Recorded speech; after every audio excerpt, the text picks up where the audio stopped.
Welcome to Never Too Late for Fitness Radio, bringing baby boomers proven strategies and innovative products for getting fit, staying fit, so you can live a longer, healthier, and happier life. Here's your host, best-selling author and fitness advocate, Phil Ferriss. This is Phil Ferriss, and welcome to our show. Never Too Late for Fitness Radio provides answers and straight talk about fitness, nutrition, and healthy lifestyles for people over 50. During each show, we talk to real health and fitness experts solving real problems with proven solutions you can apply to your everyday life. My guest today is Erik Peper, PhD and internationally known expert on holistic health, stress management, and biofeedback. He is a professor at San Francisco State University, where he was instrumental in establishing the Institute for Holistic Health Studies, the first holistic health program at a public university in the U.S. He is president of the Biofeedback Federation of Europe, BFE, and former president of the Association for Applied Psychophysiology. He has received numerous awards, such as the State of California Governor's Employee Safety Award in 2004 for his contribution to improving workplace health for computer users, and the 2005 Sheila Adler Award from AAPB for his efforts to support and encourage student participation, and the 2011 recipient of the Biofeedback Foundation of Europe Educator Award. He is an author of numerous scientific articles and books. He also publishes his blog, The Pepper Perspective, Ideas on Illness, Health, and Well-Being. He has been an invited speaker at international conferences in the United States, Europe, and Asia, and is recognized expert on holistic health, stress management, and workplace health. His research interests focus on strategies to optimize health, illness prevention, holistic health, healthy computing, and respiratory psychophysiology.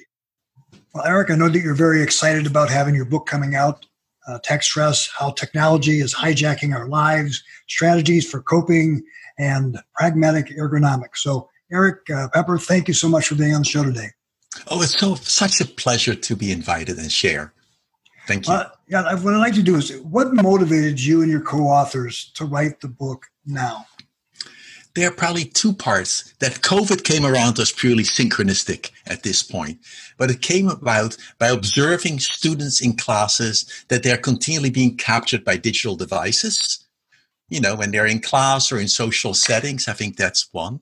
And the second one was many years ago when we first worked with persons who had neck and shoulder pain, and they were working at the computer, and they had seen let me say it differently. What they did is they had an ergonomist come, they adjusted the equipment, their keyboard was at the right height, and somehow none of that seemed to work. They still developed discomfort. And so out of that, we observed, because we were doing biofeedback, monitoring the muscle tensions, we saw that their tension stayed high even when they felt relaxed. They were breathing more shallowly when they were doing. And now today, we're all in front of screens. We look and we keep looking and we forget that we are caught by our evolutionary patterns. I want you to talk a little bit about how tech stress really has become such a large part of our lives, and it's kind of an innocuous way that it has invaded our lives. Yeah, it's most interesting. You know, the easy way for me to think about it is to think back of us 40,000 years ago, or as we were hunting and gatherers. Okay. Think how we lived. That's how we really are wired still. Our physiology hasn't really changed. What did we do? We were walking, we were picking roots, we were walking around, we were in small groups. We would see something that could be food, it could be danger, it could be a foe, it could be a friend. We need to be continually looking at the far distance, then come nearby, far distance, nearby. We could see danger, our heart rate would go up, we would give a fight-flight response, and then, we'd either run away or potentially get injured. Right. And then we would recover. So we'd complete each of these activities. We did not have sitting disease. And when we sat, then ideally at a time of safety, we could truly relax. And everything we saw with our eyes or heard with our ears was real. And so that is who we were. Now all of a sudden, literally in really a century since we started movies, which led to video, which led to screens, we are totally different. All of a sudden, much of the information we have comes into us through our eyes, just like it did when we were walking on the savannah. We still react the same way. However, there's no change. We only look nearby. We are captivated by this changing signals because the stimulus could say, danger. I don't know. I say that. I react. And we keep sitting and we forget that sitting is natural because we want to conserve energy. Why walk, why move when body can regenerate when there were not enough calories? Now in a world where we have too many calories, that's really a disaster. And so now we keep sitting, and now we forget that the position of sitting itself is unbelievably harmful for most people. We tend to sit collapsed. Our head is nudged forward to the screen. Our abdomen is compressed. We don't know any of that. We do know it a little bit when we go to dinner and we eat a big meal. And then, to make a little more space, we undo the upper button of our pants, at least for guys. We let it sit. And then you feel so much better. Right. But that same position, that compression occurs all the time. So that compromises, in fact, our digestion, our blood flow. And what we forget truly is that if we just sit, especially in the vertical position, which is different than lying down a little bit, slowly but surely, blood tends to pull more into our legs, which forces our heart to work harder. But it's so interesting that our calf muscles are often called the second heart for our bodies, because our calves, when the muscles contract, which would occur when you're walking, they would pump the blood right back to the heart. Okay. Now we have none of that. And so by the end of the day, you may have slightly more swollen feet. You feel more fatigued. I can keep going on a long list. No, it's the predicament we're in. We're spending more time sitting, more time in front of the screen or in front of our tablets or phones. Absolutely. But the interesting thing is how neurologically this is really tripping us up. That we're not really aware of just kind of an impact it's having on terms of the way we think and process information. Maybe you could share some of that with us. Yes, I'll do two. One is the conditioning component or the addictive process, and which is clearly I am sitting, I get a notification, I react to it. It's something new, so I get this positive reinforcement. And after a while, I keep checking my phone, even if it doesn't even notify. I interrupt myself, which interferes with our ability to concentrate. Think of the analogy of scuba diving. If people scuba dive, they have to go down, they compress. Then they are at the bottom where they can do work, technically. I'll call the area at the bottom doing work. And at the end, when you've done your task or it's time to come up, you come back up, you decompress. That takes time. You cannot do intensive work. And that's how many of us used to work. Now we do the inverse. What happens is we still go down, but just as we're at the bottom or not even down, a notification pops up. I react to that. That means I have to decompress, distract from my task. Then I go back in my work. So what happens is that many of us in multitasking, we're doing twice as many tasks, half as good. Right. Because we can't concentrate. And the second part is we don't give our brain any time to pause. We forget that. We get such stimulation that where is your own creativity going? And I think that's another part. Many of us have experienced when you have a problem or a challenge, you go for a walk. You totally do something different. You listen to music or whatever it is, and then a new solution comes up. Now we continually only flooding one way. Information just goes in. And the third part of this is what people truly forget is the massive deleterious effect of our body position. As we are sitting at the computer, we tend to slouch. Very few of us are sitting erect, proper, which we're all supposed to do, but you can't sit that long like that. You get into disc pressure, you get tired. So we collapse. Or on our cell phone, We look down at the cell phone and we are in this collapsed position, which is a signal for the body of a kind of defeat, a submissive position. It is the position we have experienced when we were depressed. And we forget that our bodies communicate to our emotions and our thoughts. We used to think we only go from top down. Now the body gives equal signals. So when I am collapsing, I experience a decrease in energy. I experience that I have much more access to hopeless, helpless thoughts. I'm more quickly tired. And the listener, as you're listening to this, you can just change. For a moment, just sit up. Really reach up. Really do it for a moment. Be crazy. Bring your arms way up. And now take your hands, tap your arms for a moment. With the other hand, just really tap. Then tap your legs. Feel the tingling as you're tapping and slapping against you. You can even rub your forehead, your face for a moment. Unimportant. We just did a slight movement and you feel slightly more alive, slightly more energized. Your mood even went up. It's most impressive when people take these breaks.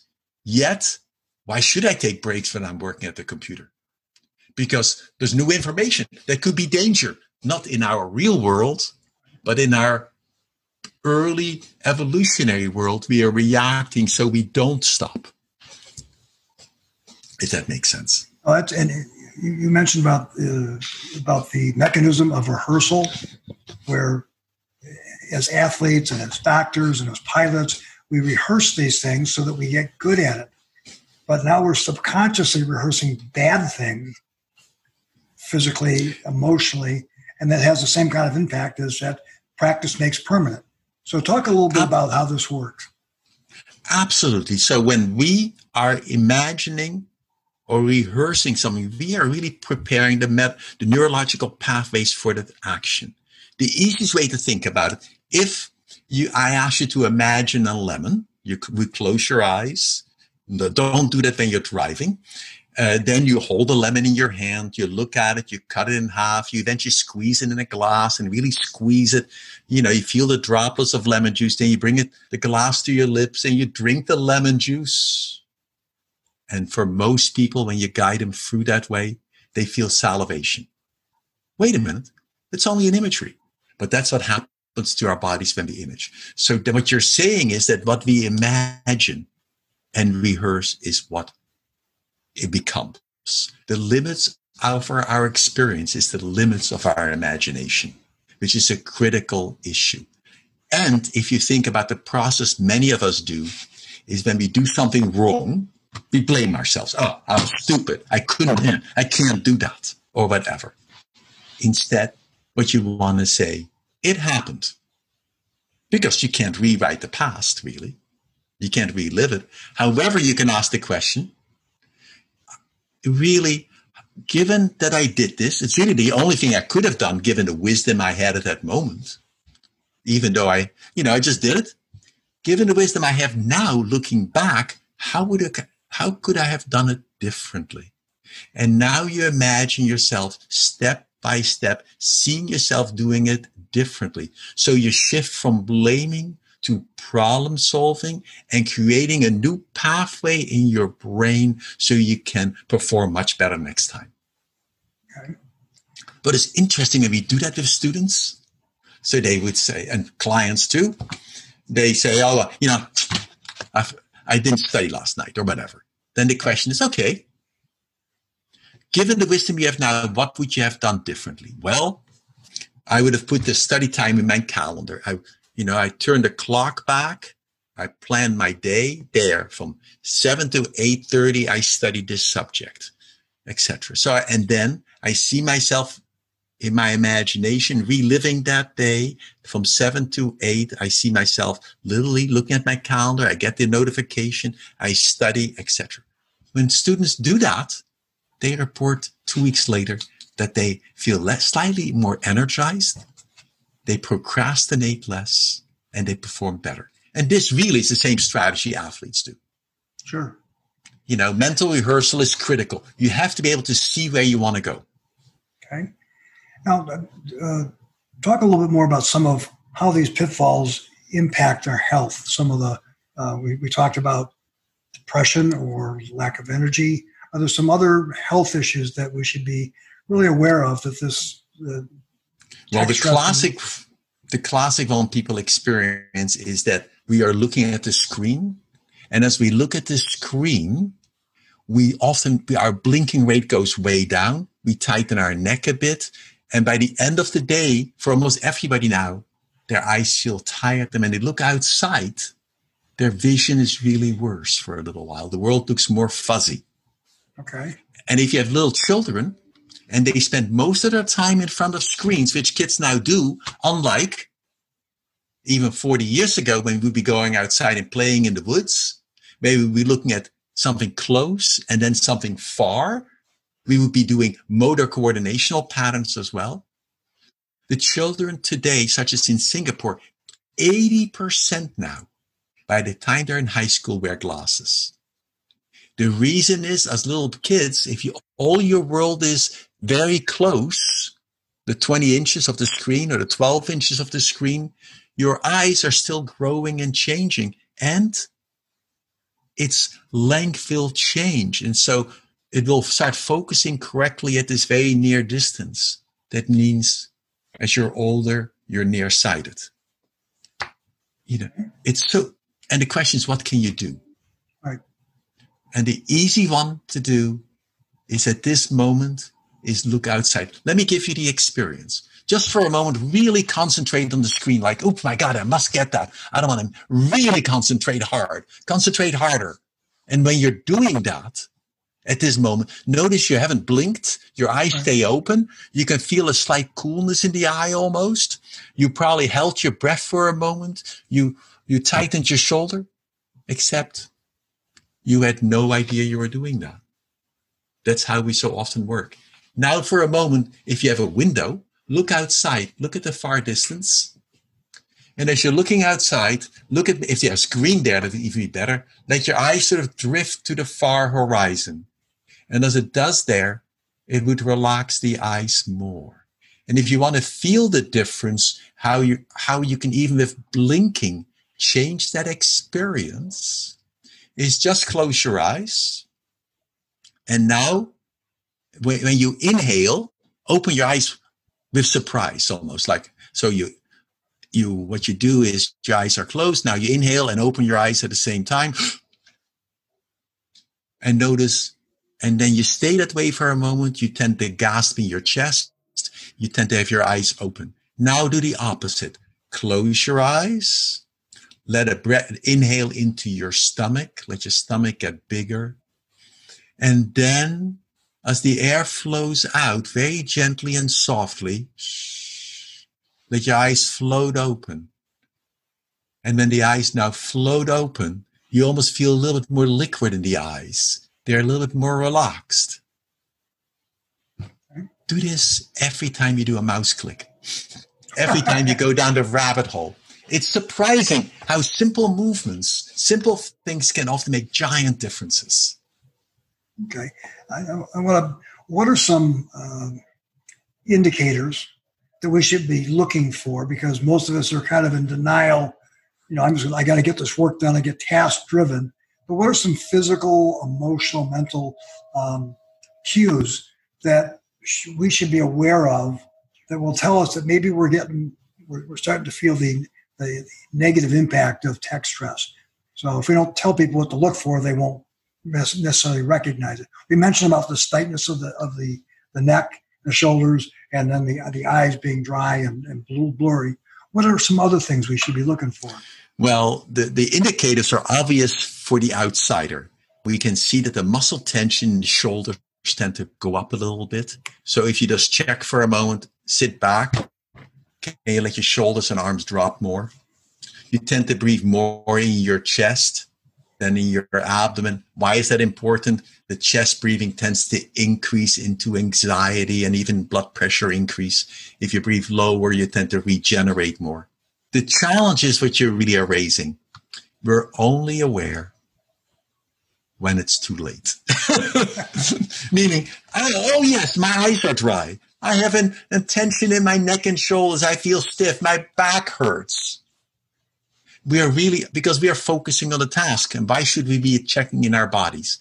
So what I've really learned is one needs to do proactive work. Okay. How do I do that? I have installed a break program on my computer. Okay. That means, and there are free ones you can get. There's one, for example, called stretchbreak.com. You can download as a free app on your computer. It's great because you can set the time and let's say every 20 minutes, it reminds you, it pops in the screen and do it. You still have to do it. And what many people will do is they tend to, I don't want to do it this way. Train yourself to be conditioned. And if you really do it many times, it becomes more automatic. You'll find one of the most interesting observations if you do this during the day. This comes from an observation we did at San Francisco State with a group of employees. We had a man who said, I am perfect. I have no problems at all. I'm exaggerating, but not really. He felt really good, the employee. And we persuaded him then to take these breaks every 15, 20 minutes. He came back the next group session and he said, there's life after 5. And what he meant by that was he never realized that by the end of the day, his energy had sort of flagged. And now by taking these mini breaks, his energy stayed up. And when he left his job, he had much more energy for himself and his family. Great. So that is probably the cheapest way to do it. Another way to do it, because I have no idea that when I'm sitting, getting involved, I start collapsing. And what I said earlier, when we collapse, especially if we have a history of depression or sad or whatever these emotions are at that moment, the position will amplify that more, will get us more access to negative thoughts, less energy. And I don't know I'm doing it. So what I now use is a device called Upright Go. It's a little biofeedback device that runs on your cell phone. See, we use technology positively as well. Yep. And we put it on our spine. And when you now start collapsing, it vibrates. Okay. And it's a great reminder because sometimes I collapse because I'm going forward to the screen. Okay, that tells me I may need to do the ergonomic changes. Maybe I need glasses. Maybe my screen needs to be bigger. Other times I'm slouching because I'm tired. Well, maybe I need to take a short break, go for a walk around the neighborhood. Other times I slouch because I have hopeless, helpless thoughts and I need to change those thoughts. It's a very useful device and people who use this often report significant increase in energy and a significant reduction in neck and shoulder discomfort. Okay. I mean, I can keep going. There's one more. You can use an electromyograph. That is a device that measures your muscle tension. And we're truly, it's hard to believe, unaware that our muscles tighten. A device like this would show you on your screen or by the sound, oops, your muscle just tightened. And you look, I had no idea. And you can just see this with your friends. Many people, when they're mousing still and they're waiting, you can see how the index finger is held up in the air. Okay. Yeah. Wait a minute. But when the finger is held up, it means I'm continually tightening the forearm muscle, the extensors. And yet I'm unaware of it. I don't even know I'm doing it. So assume you're unaware and just take a moment, wiggle around, and then continue. Yeah, I know one of the things I have on my watch is a breathing alert. And periodically during the day, it says, the chime goes off and it's time to do a minute of deep breathing exercises. And it's conditioned me. I look at my watch and go, okay. Yes, and you're perfectly, you're inhaling through your nose. I think the only piece I would now add in the world for breathing is I would definitely always inhale through my nose because that filters the air, it moisturizes, it may even reduce the COVID, the coronavirus going in as deeply. And then when I exhale, I would also exhale through my nose because the flow will be slower. It will automatically let the flow be slower usually. Okay. And then I would want to breathe about every 10 seconds. So you inhale for a breath for a count of 3 or 4. hold for a second without really holding. And very gently let the air flow out, almost wait before the air comes back in again. And I would do that. And then think of a positive image as well. Think of someone you love. Think of a memory when you felt really happy and start combining those. So really your heart opens and you feel so much better. Okay, I'll make those changes because that made a big difference. Within a couple of weeks, my blood pressure went way down. It was like absolutely. And the other part is check your clothing. I want to go back to that one line. I used to call it designer's jeans syndrome. Okay. But it's basically your waist is too tight, and many of us have a slight bigger waist, and we put our belt tight around it, or we try to pull it in. But when we do that, we are compromising our health. We're compromising our digestion. We're compromising our breathing. That means our heart has to work harder. So learn to let the breathing be lower. I always go back to the 19th century. For when women used to wear corsets. And they were very tight. And those women used to develop an illness called neurasthenia, which were all the symptoms of anxiety, of, heart palpitations, fainting, etc. When they loosened their corset and no longer wore it, those symptoms disappeared. Okay. And when we sit at the chair, which we sit so often, we are almost getting our stomach compressed so we breathe shallower in our chest. Okay. Is of all the different tricks and strategies that you have in your book, is there one last one that you find particularly helpful for people over 50? That's the primary demographic of my podcast. So what are some things that the person over 50 can particularly benefit from the strategies in your book? I think there are 3 or 4. So let me go. 1, ergonomics.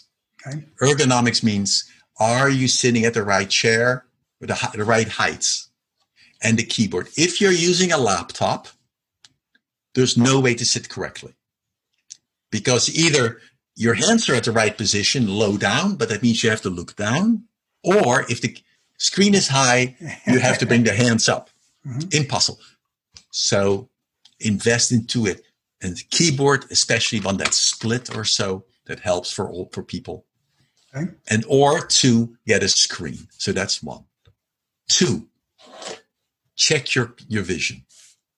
Many people who are in their 40s, 50s, and 60s start wearing essentially progressive glasses. Those are difficult on the screen.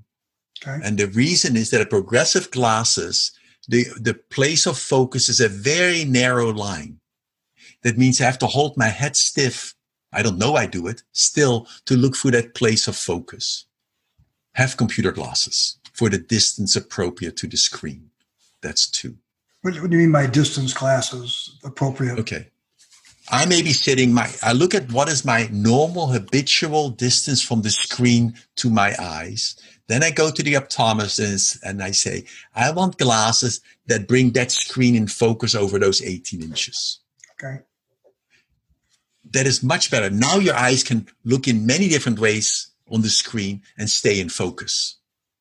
Now, would you use different glasses for the screen than you might do for reading or watching TV? Or probably this reading and screen are fairly close. Often reading is closer up for many people. Okay. So ideally you would have to get a second set. I know the worst ones you can do are essentially the bifocals, because then you go like this and the neck tends to tighten, except you're unaware of it. So that's glasses. Take many vision breaks. Yep. That means look at the end of a click, look out, look back. Do movement. It's critical. Okay.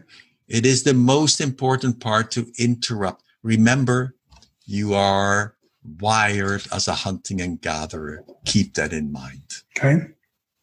3 or 4, before going to sleep at night, because so many people, as they get slightly older, have more disturbed sleep or have difficulties. Turn off all computer, television screens at least 30 to 45 minutes before planning to go to bed. The reason is that the screens, although we don't see it, produce a lot of blue light, which suppresses melatonin, which reduces our natural sleep hormone. 4, when around the house at night, because we may get up to go to the bathroom, etc., be sure all the lights are off. Then it's easy to go back to sleep. If you're worried about falling and stuff like that, get a few red lights. Color the light. It's true. Have the light bulbs be like Christmas lights or whatever it is. There are red light bulbs to illuminate. That will not suppress melatonin. Okay. And in your own bedroom, be sure it's really dark. And we live in a world with massive light pollution. All the little flickerings of our chargers, turn those off. Seal the windows in the sense of a dark black curtain so that when a car goes down the street, the light doesn't interfere. We are unbelievably sensitive to light disruption. 5, for sleep as well. Turn off your notifications. And now going back to working at the computer, I said already, I want to say it again and again and again. Take many breaks. Take many, many breaks. It is the critical part. And learn to practice lower, slower breathing. And then, when any doubt, get up. Just for a moment, stand on your toes, go down again, stand on your toes, go down again, or do a slight squat and go back up and down. You are now activating your second heart, metaphorically, to pump blood back to yourself. Well, those are all things that I've done, but haven't done them consistently all the time. And so what's the best way to make sure that you implement these things on a day-to-day basis? I think the easiest way is have social support. So if you're living with people, persuade your partner, your wife, your children to do it together. That's 1. 2, in social settings, although people who are digital immigrants tend to do this less, do not use a cell phone in social settings, except to find information which restaurant to go to or to order from, but that's different. Okay. Do not. So when you're meeting friends, put your cell phone, literally turn it off or silent. Don't even have the vibrator going because you'll feel the cell phone in your skin. It's true. It works out. The cell phone is there in your pocket. And every so often you're aware of that sensation and you want to check it. At that moment, we have just socially disconnected from the person we are with. Okay. And I think that is great. And I would recommend for all families when they get together, they put all the cell phones in a bucket at the front door.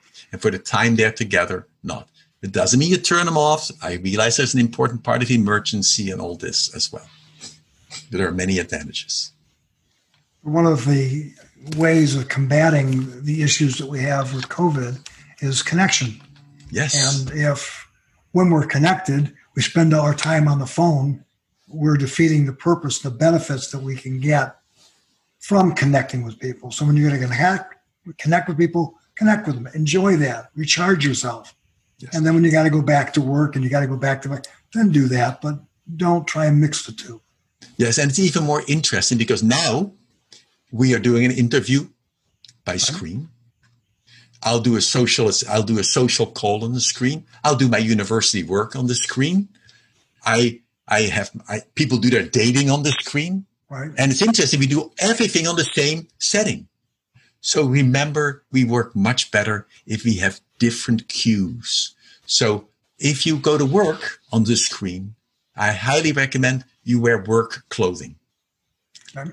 Get yourself set. Put a different shirt on, not the T-shirt you normally use. Use a red one or purple one. I don't care. But that's your work clothing. Even put a wall hanging behind your screen, which is different. Now you have cued yourself. This is my work setting. Okay. Then you take those cues off after work, and then you have a different cue for your social setting. Okay. So at least you keep these roles a bit separate. Okay.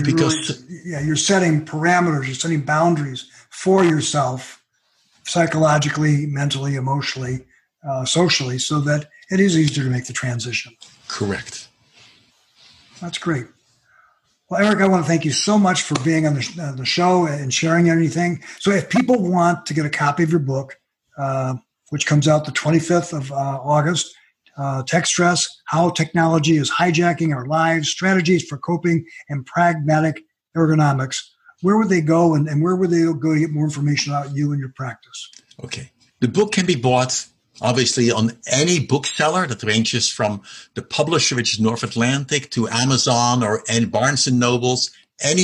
Anywhere you normally buy books, the book is available. Just go to the web, search for TechStress by Erik Peper, Richard Harvey, and Nancy Faass. I think that's one. For those who want to know more about some of these concepts, I would recommend two, or I would even see clients that way. Sometimes even online.